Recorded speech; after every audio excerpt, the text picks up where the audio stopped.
नमस्कार साथियों, welcome to basic educator. Basic educator पर आप सभी का स्वागत है। साथियों, आप लोगों की तरफ से एक डिमांड आ रही थी कि सर आप अटेस्टेशन फॉर्म का कंप्लीट वीडियो डाल दीजिए। तो मैंने बेसिक एजुकेटर पर वो डिटेल्ड वीडियो बनाया हुआ है और टॉपिक वाइज वीडियो भी बनाया हुआ है। तो आप चाहे तो उसको विजिट कर सकते हैं, जो हमारा मेन चैनल है बेसिक एजुकेटर। या तो आपकी सुविधा के लिए मैंने यहाँ पर भी अब एक वीडियो बना दिया है, तो आप इस वीडियो के अंत तक देखिए। होपफुली आपकी जितनी भी क्वेरीज़ है अटेस्टेशन फॉर्म को लेकर, वो सब समाधान उनका हो जाएगा। चलिए अब आगे बढ़ते हैं इस वीडियो की तरफ। तो साथियों, सबसे पहले आप देख पा रहे हैं यहाँ पे स्क्रीन पर कि यहाँ पे आपको एक पासपोर्ट साइज़ फ़ोटोग्राफ लगाना है। कोई ज़रूरी नहीं है कि ये एप्लीकेशन फॉर्म से मैच करे, रिसेंट पासपोर्ट साइज़ फ़ोटोग्राफ होने से काम चल जाएगा। नंबर 1, यहाँ पे आपको पहले कॉलम में अपना नाम लिखना होगा कैपिटल लेटर्स में। जैसे आयुष लिखना है, AYUSH, है ना, कुछ भी लिखना है। तो उसके बाद प्रेजेंट एड्रेस लिखना है, यानी कि जो आपका प्रेजेंट एड्रेस है।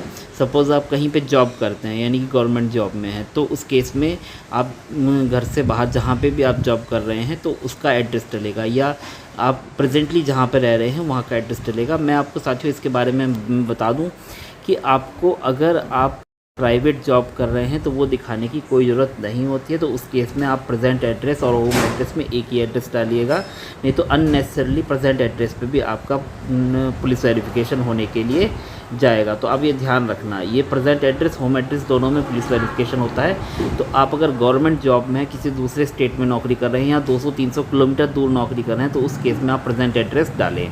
अदरवाइज़ आप घर पे नौकरी कर रहे हैं, 10, 20, 50 किलोमीटर दूर नौकरी करते हैं, तो उस केस भले ही आप कमरा लेके वहाँ पे रह रहे हों, बट वो प्रेजेंट एड्रेस में आप अपना घर का ही एड्रेस डालें, अलग एड्रेस ना डालें। उसके अलावा अगर आप सपोज़ कहीं पे पढ़ाई कर रहे हैं, अभी आपकी पढ़ाई चल रही है, तो अगर आप उनका कॉलेज 200-300 किलोमीटर दूर है तो उस केस में आप प्रेजेंट एड्रेस में वहाँ का जो भी पीजी वगैरह में, हॉस्टल वगैरह में रह रहे हैं तो वहाँ का एड्रेस डालें। अदरवाइज़ आप अगर घर से मतलब 40-50-100 किलोमीटर दूर है आपका कॉलेज, तो आप प्रेजेंट एड्रेस में अपना वहीं का एड्रेस डालें। तो प्रेजेंट एड्रेस तभी आपको अलग डालना है जब आप वहाँ पे किसी गवर्नमेंट जॉब में हो, पढ़ाई कर रहे हो, या बहुत लंबे समय से वहाँ पे रह रहे हो। ऐसा नहीं कि 4-5-6 महीने से रह रहे हैं तो प्रेजेंट एड्रेस डाल दिया वहाँ का। बहुत लंबे समय से 4-5 साल 10 साल से अगर कहीं पे रह रहे हैं तो उस केस में प्रेजेंट एड्रेस अलग डालना, अदरवाइज़ होम एड्रेस ही डालना अपना। होम एड्रेस में आपको अपना परमानेंट एड्रेस डालना है, जो आपका पुश्तैनी एड्रेस है, जो आपके सभी डॉक्यूमेंट्स में एड्रेस है। तो इस प्रकार से आप वर्तमान में जहाँ पर रह रहे हैं वहाँ पे आपको प्रेजेंट एड्रेस डालना है, और होम एड्रेस में आपको जहाँ पे आपका पुश्तैनी घर है, जहाँ के आपके सारे डॉक्यूमेंट्स हैं, वो एड्रेस आपको होम एड्रेस में डालना है। होपफुली ये क्लियर हो गया होगा, क्योंकि ये प्रेजेंट एड्रेस और होम एड्रेस में काफ़ी कन्फ्यूज़न रहता है। मैंने आपको बता दिया, आप गवर्नमेंट जॉब में हैं, 200-300 किलोमीटर दूर नौकरी कर रहे हैं या पढ़ाई कर रहे हैं, या आप कहीं पर बहुत दिनों से रह रहे हैं, 5 साल 10 साल से कहीं पर रह रहे हैं अपना घर गांव छोड़कर, तो उस केस में आप प्रेजेंट एड्रेस में दूसरा एड्रेस डालें। अगर आप सपोज़ पढ़ाई कर तो रहे हैं पर घर से 100 किलोमीटर दूर हैं और पीजी में रह रहे हैं, तो उस केस में आप वहाँ का एड्रेस ना डालें, आप अपने घर होम एड्रेस ही दोनों जगह पर सेम डालें। तो ये आप होपफुली क्लियर होगा। और इसमें एड्रेस को क्लियरली डालना है, इसमें विलेज, थाना, डिस्ट्रिक्ट सब कुछ डालना है। मैं आपको बता दूं होता कैसा है, पुलिस वेरिफिकेशन में यही अटेस्टेशन फॉर्म आपका पुलिस वेरिफिकेशन के लिए जाता है। तो इसी अटेस्टेशन फॉर्म की कॉपी करके पुलिस वेरिफिकेशन के लिए भेजा जाता है। तो सबसे पहले जो पुलिस वेरिफिकेशन होता है वो आपके होम एड्रेस में होगा। होम एड्रेस से फिर वो पुलिस वेरिफिकेशन फॉरवर्ड किया जाएगा, जो आपका प्रेजेंट एड्रेस का थाना है वहाँ पर उसको फॉरवर्ड किया जाएगा। तो दोनों एड्रेस में आपका पुलिस वेरिफिकेशन होता है। अगर दोनों एड्रेस आपका सेम ही होगा तो उस केस में एक जगह पुलिस वेरिफिकेशन हो जाएगा और काम हो जाएगा, नहीं तो दो जगह पुलिस वेरिफिकेशन आपका होगा। फिर ओरिजिनली आप वेस्ट पाकिस्तान और बांग्लादेश के रहने वाले हैं तो the address of that country and date of the migration of the Indian union, ये लिखना होगा आपको। ये तो फ़िलहाल किसी के लिए नॉट एप्लीकेबल हो जाएगा, सबके लिए एन लिख देना। चौथे नंबर पे आपको आधार कार्ड डालना है। पाँचवें नंबर पे आपको पैन नंबर डालना है अगर अवेलेबल है तो। छठे नंबर पर आपको आइडेंटिटी INDIAN इंडियन लिखनी है। सातवें नंबर पे डेट ऑफ बर्थ लिखनी है। फिर उसके बाद 7B पर प्रेजेंट एज, जिस दिन आप रजिस्ट्रेशन फॉर्म भर रहे हैं उस दिन प्रेजेंट एज भरनी है। अगर आपका बर्थडे आसपास है, 1-2 दिनों के बीच में है, तो आपकी उम्र जो है वो महीने दिन बदल जाएंगे, तो प्रेजेंट एज आप इसको छोड़ दीजिएगा। तो ये प्रेजेंट एज वाला जो कॉलम है, अब डेट ऑफ बर्थ यहाँ पे फिल कर दिए, प्रेजेंट एज को आपको ब्लैंक छोड़ देना है, क्योंकि ये जो है जिस दिन आप रजिस्ट्रेशन फॉर्म भर रहे हैं यानी कि ज्वाइन कर रहे हैं उस दिन की प्रेजेंट एज लिखी जानी है, तो इसको आप ब्लैंक छोड़ देना। एज एट मैट्रिकुलेशन यानी कि जिस दिन आपने 10th पास किया है उस दिन कितनी एज थी वो लिख देना। तो अपनी डेट ऑफ बर्थ को अपने मैट्रिकुलेशन की पासिंग डेट में से माइनस कर देना, एज एट मैट्रिकुलेशन आ जाएगी। Place of birth and district and state in which situated, तो प्लेस ऑफ बर्थ लिखना है, डिस्ट्रिक्ट लिखना है, स्टेट लिखना है। सपोज़ मैं मेरठ में मेरा अगर सपोज़ जन्म हुआ है तो मेरठ, डिस्ट्रिक्ट मेरठ और फिर उसके बाद state Uttar Pradesh. District and state to which you belong, आप जिस डिस्ट्रिक्ट और स्टेट से बिलोंग करते हैं वो लिखने हैं, और district and state to which your father originally belongs, और डिस्ट्रिक्ट एंड स्टेट जो जिससे आपके पापा ओरिजिनली बिलोंग करते हैं। तो कुछ लोगों का देखिए ऐसे हो सकता है कि सपोज़ आप बिहार में रहने वाले थे, आपके पापा ओरिजिनली, पर वो जॉब करने के लिए छत्तीसगढ़ या झारखंड चले गए, फिर उसके बाद झारखंड में ही बस गए, तो आप तो लिखेंगे इस district and state to which you belong में अपना झारखंड वाला जो डिस्ट्रिक्ट होगा और स्टेट, और जिसमें district and state to which your father originally belongs, तो इसमें आप बिहार का जो डिस्ट्रिक्ट होगा और स्टेट वो, और अगर सेम ही है तो दोनों में सेम लिखा जाएगा, कोई दिक्कत ही नहीं है। कहीं माइग्रेशन वाले केसेस में थोड़ा सा यहाँ पे डिफरेंस आ जाता है। 9A में आप अपना रिलीजन लिखेंगे, are you member of schedule caste, schedule tribe, backward, other backward class, answer yes और नो। अगर आप शेड्यूल कास्ट, शेड्यूल ट्राइब वगैरह से बिलोंग करते हैं तो उस केस में आप यहाँ पर येस लिखेंगे, अदरवाइज़ नो लिखेंगे। तो SC ST OBC वाले येस लिखेंगे, अदरवाइज़ आपको नो लिखना है। फिर उसके बाद 10th में क्या लिखना है, particular of places with periods of residence where you have decided more than 1 year at the time of preceding 5 year in case of study abroad including Pakistan, particulars of all places where have you decided more than 1 year after attaining 20 years of age should be given। तो यहाँ पे देखिए, अगर आप पहले बाहर पढ़ाई करने वालों की बात कर लेते हैं, अगर आपने बाहर कहीं पे पढ़ाई की है तो 21 साल के बाद आप जहाँ जहाँ रहे हैं तो उसकी डिटेल्स लिखनी है। अगर आपने बाहर यानी कि विदेशों में कहीं पे पढ़ाई की है तो 21 साल पूरी करने के बाद आप जहाँ जहाँ रहे हैं 1 साल से ज़्यादा, particulars of places where have you resided more than 1 year, यानी कि 1 साल से ज़्यादा आप रहे हैं जहाँ पे भी, उसका एड्रेस मतलब वगैरह सब कुछ लिखना है फ्रॉम टू करके, मतलब कब से कब तक आप रहे हैं, कब से कब तक, रेसिडेंशियल एड्रेस लिखना होगा पूरा, और फिर उसके बाद name, district, headquarter of the place लिखना होगा। तो इस प्रकार से ये है। और दूसरी बात, अगर आपने कहीं बाहर पढ़ाई नहीं की है तो पिछले 5 साल में अगर आप 1 साल से ज़्यादा कहीं पर रहे हैं, अगर पिछले 5 साल में 1 साल से ज़्यादा अगर आप कहीं पर रहे हैं तो उस केस में आपको यहाँ पर मेंशन करना है। तो साथियों मैं इसमें आपको चीज़ बता दूँ कि इसमें थोड़ा कन्फ्यूज़न हो सकता है।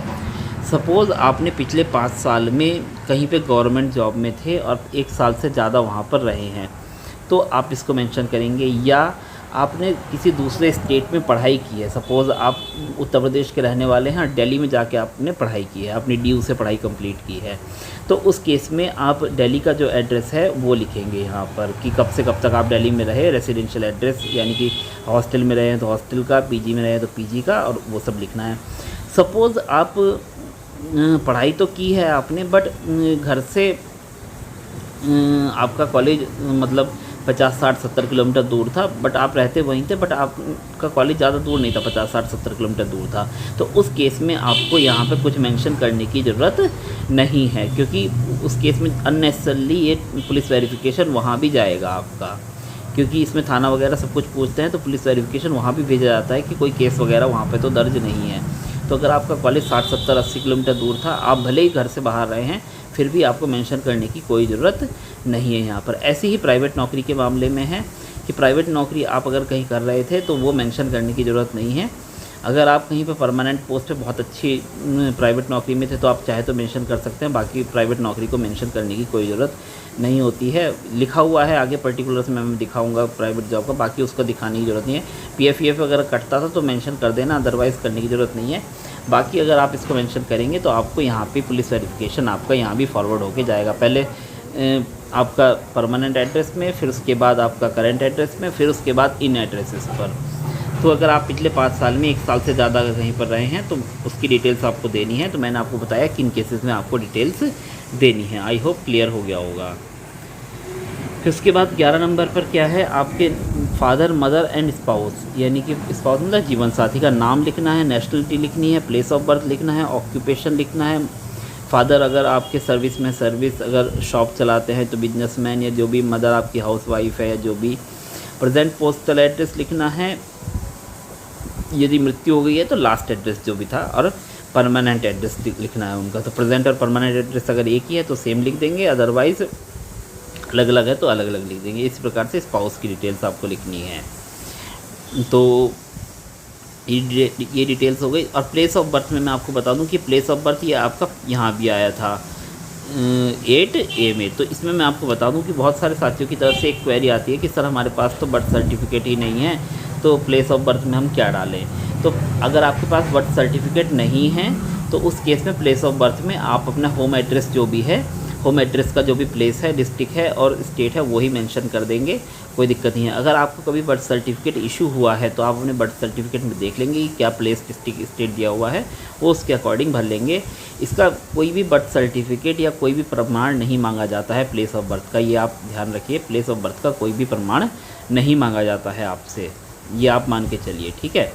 तो अगर आपके पास बर्थ सर्टिफिकेट है तो उसमें से देख के लिख दीजिए, अगर नहीं है तो परमानेंट एड्रेस जो है उसका आप डिटेल्स यहाँ पे भर दीजिए, मतलब उसकी प्लेस, डिस्ट्रिक्ट और स्टेट भर दीजिए, कोई दिक्कत नहीं है। इसी प्रकार से आपके यहाँ पे जो प्लेस ऑफ बर्थ है फादर मदर और स्पाउस की, इनकी भी कोई बर्थ सर्टिफिकेट की मांग नहीं की जाती है, तो वो आप पूछकर जो भी है वो भर देंगे, कोई दिक्कत नहीं है इसमें।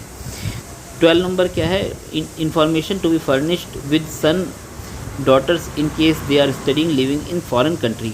अगर आपके बच्चे वगैरह किसी फॉरेन कंट्री, विदेशों में पढ़ रहे हैं तो उसकी डिटेल्स आपको लिखनी है। तो बच्चे तो क्या, बहुत सारे लोगों की शादी ही नहीं हुई होगी, तो बच्चे तो बहुत दूर की बात है। सपोज़ अगर किसी की शादी हो चुकी है, किसी के बच्चे अगर विदेशों में पढ़ रहे हैं, तो नेम लिखना है, नेशनलिटी लिखनी है कि इंडियन है या नेशनलिटी उसके दूसरे देश की है, प्लेस ऑफ बर्थ लिखनी है, कंट्री इन विच स्टडिंग लिखना है, date from which studying living in country वो लिखना है। फिर educational qualification showing the place of education with years in school and colleges since 15 years of age. तो साथियों ये बहुत इंपॉर्टेंट कॉलम है। यहाँ पे सबसे ज़्यादा कन्फ्यूज़न हमारे साथियों को होता है कि उनको पता नहीं चलता है कि क्या यहाँ पे फिल करना है। तो मैं आपको साथियों में बता दूँ कि ये जो है इसमें आपका बहुत ही आसान तरीका है। Name of school college with full address, सबसे पहले स्कूल और कॉलेज लिखेंगे फुल एड्रेस के साथ, अपने स्कूल का नाम लिख देना, ठीक है। फिर उसके बाद डेट ऑफ एंट्रिंग, तो सबसे पहले 10th, मतलब अगर 15 साल से पहले आपने 10th नहीं किया है, जनरली 15 साल या 15 साल से पहले ही 10th किया जाता है, तो सबसे पहले 10th की डिटेल्स लिखेंगे। डेट ऑफ एंट्रिंग में अगर सपोज़ आपके स्टेट में जनरली 1 अप्रैल से ही सेशन शुरू होता है सब जगह, कहीं 1 जुलाई शुरू होता है तो देख लेना, नहीं तो 1 अप्रैल 2000 जो भी है वो लिख देंगे। फिर उसके बाद डेट ऑफ लीविंग, देखिए अगर आपके पास सीधी सी बात है, अगर आपके पास मतलब ट्रांसफ़र सर्टिफिकेट वगैरह है उसमें आप देख सकते हैं डेट ऑफ लीविंग, तो वो लिख दीजिएगा, अदरवाइज़ आपको लिखने की ज़रूरत नहीं है। आपको क्या करना है, जो 10th की मार्कशीट पे पासिंग डेट है वो यहाँ पे उतार देनी है डेट ऑफ लीविंग में। एग्ज़ामिनेशन पास्ड, सेकेंडरी 10th जो भी लिखना चाहते हैं आपकी मार्कशीट में, हाई स्कूल, सेकेंडरी, माध्यमिक, 10th जो भी लिखा हुआ है वो लिख देंगे। ऐसी फिर 12th की डिटेल्स के लिए फिर स्कूल का नाम लिखेंगे। डेट ऑफ एंट्रिंग में 1 अप्रैल लिखेंगे, ठीक है।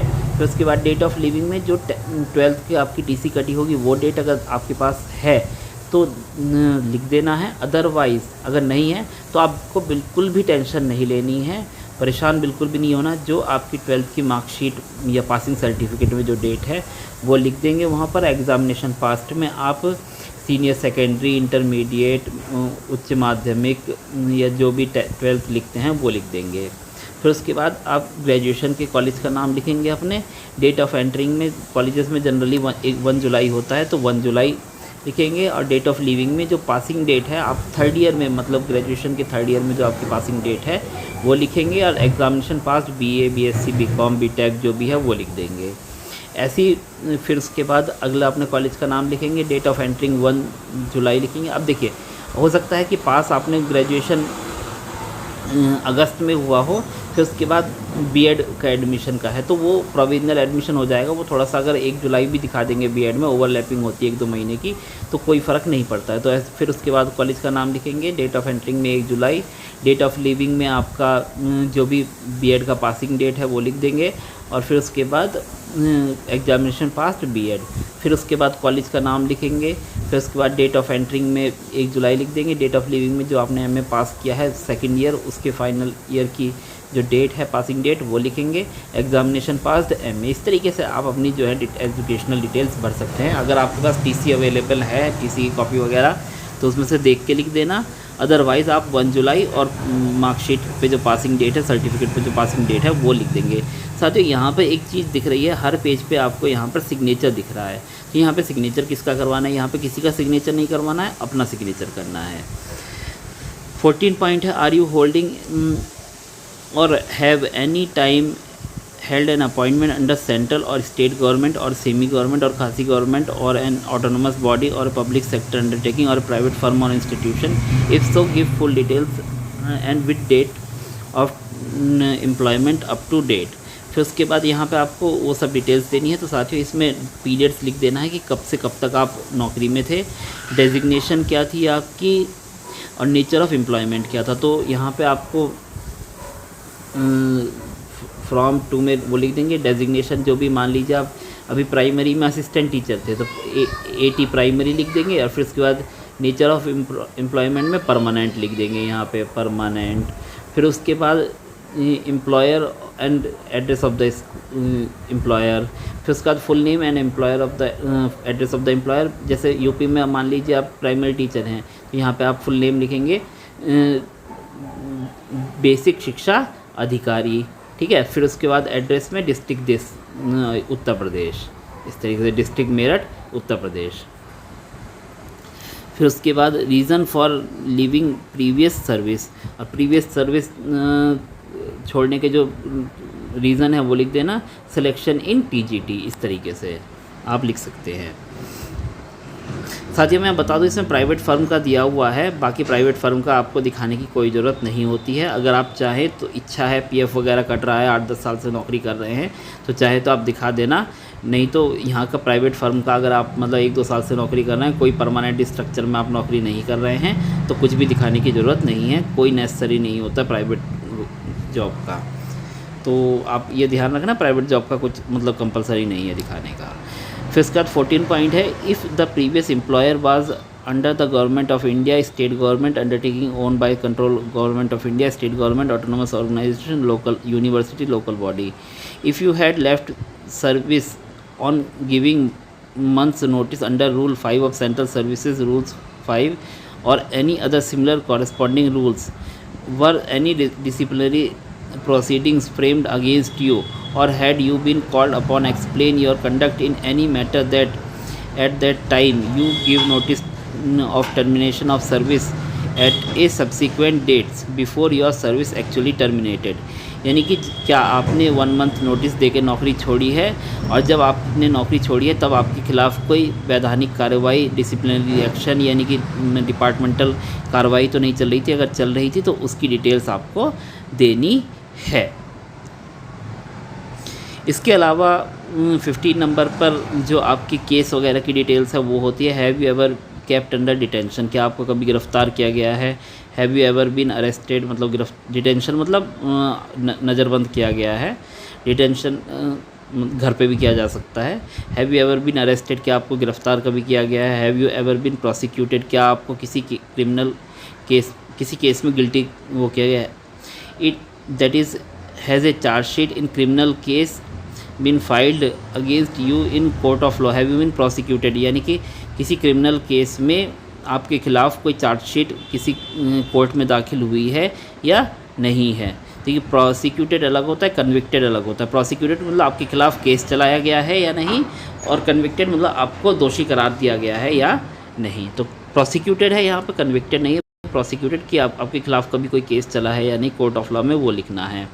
Is any criminal case pending against you in any court of law at the time of filling of the attestation form. Attestation form fill करते हुए आपको के खिलाफ़ किसी केस देश में किसी भी कोर्ट में आपके खिलाफ़ कोई क्रिमिनल केस तो नहीं चल रहा है।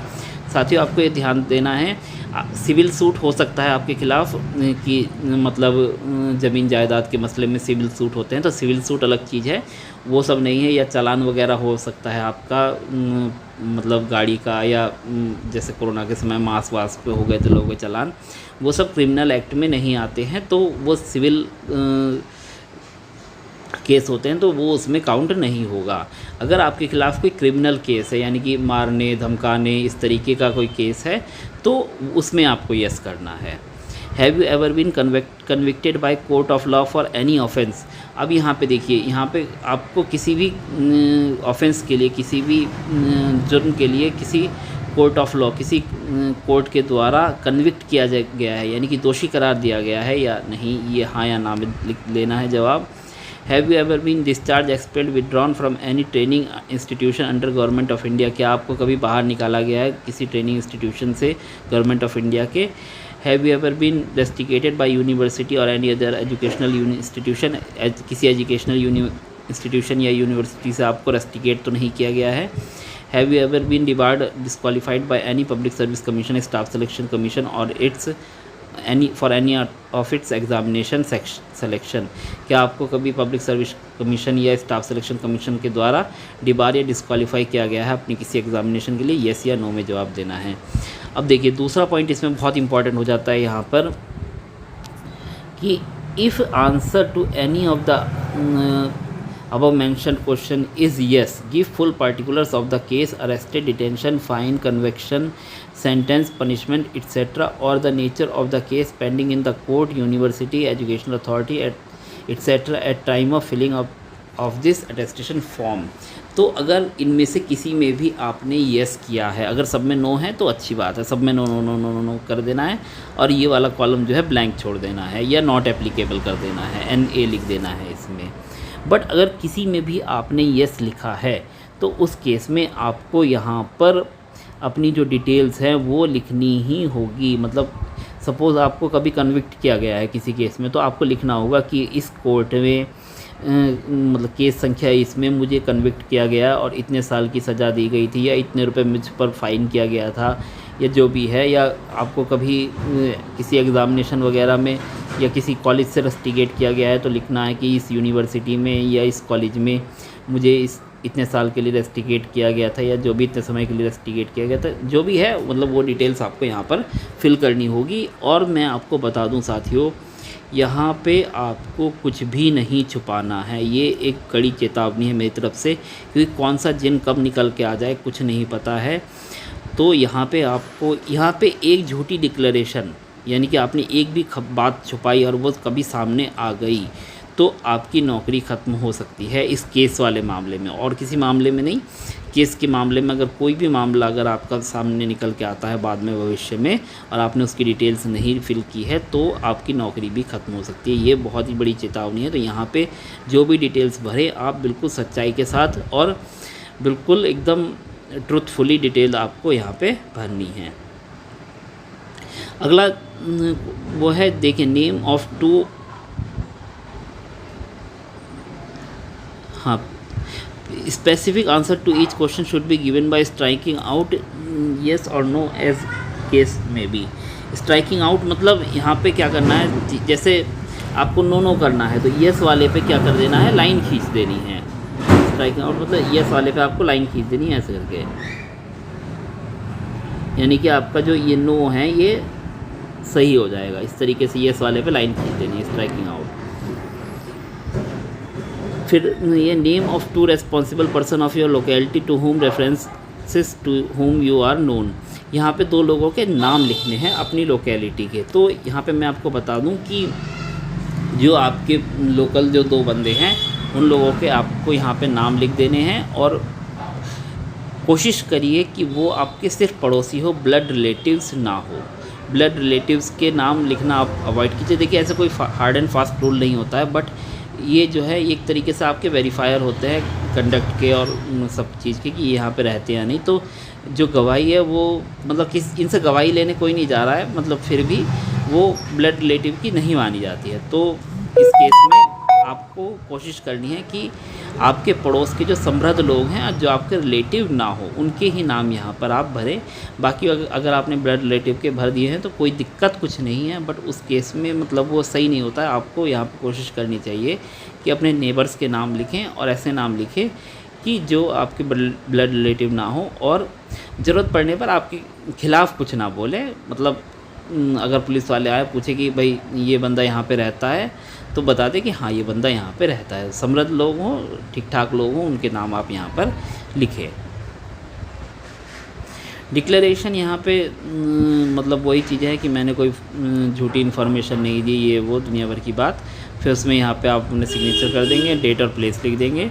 और अगला वाला जो नीचे बॉक्स यहाँ पे दिया हुआ है जो आप देख पा रहे हैं, ये वाला बॉक्स आपको ब्लैंक छोड़ देना है, ये ऑफिस यूज़ के लिए है। फिर उसके बाद मेडिकल सर्टिफिकेट है। मेडिकल सर्टिफिकेट पर चर्चा हो ही चुकी है, मैंने डिटेल्ड वीडियो बना दिया है। यहाँ पर आप अपना नाम लिखेंगे। फिर उसके बाद यहाँ पे अगर आप दिव्यांग हैं तो अपनी दिव्यांगता यहाँ पे वो करेंगे, अदरवाइज़ आप NIL नील यहाँ पे लिख देंगे। I do not consider the age of, यहाँ पे आप अपना नेम लिखेंगे XYZ, यहाँ पे आप अपनी उम्र लिखेंगे और फिर उस दोबारा से आप अपनी यहाँ पे उम्र लिखेंगे जिस दिन आपका मेडिकल सर्टिफिकेट बन रहा है। फिर उसके बाद आपको यहाँ पे अपना सिग्नेचर करना है। यहाँ पे मेडिकल सर्टिफिकेट जिस दिन डेट बन रहा है उस दिन की डेट लिखनी है। यहाँ पर आपको अपना फ़ोटोग्राफ लगाना है और यहाँ पे आपके जो मेडिकल ऑफिसर हैं वो सिग्नेचर करेंगे। मेडिकल ऑफिसर का नाम होगा और एड्रेस, यहाँ पे जो भी chief medical officer Meerut, Barabanki जो भी लिखना है वो हो जाएगा। और फिर उनके बाद उनकी सील लग जाएगी।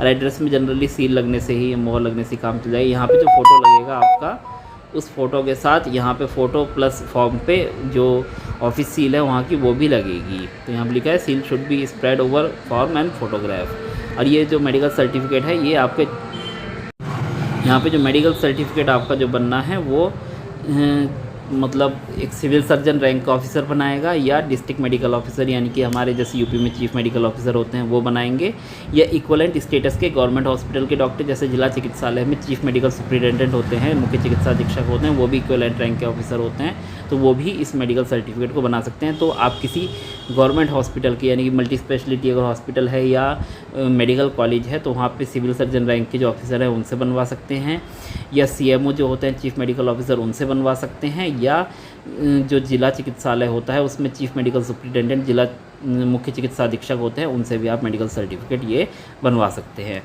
आशा करते हैं सारे जो आपकी क्वेरीज़ हैं अटेस्टेशन फॉर्म से संबंधित वो इस वीडियो में रिजॉल्व हो गई होंगी। थोड़ा लंबा वीडियो है, बट इसको पूरा अगर कवर करना था तो लंबा हो ही जाना था वीडियो।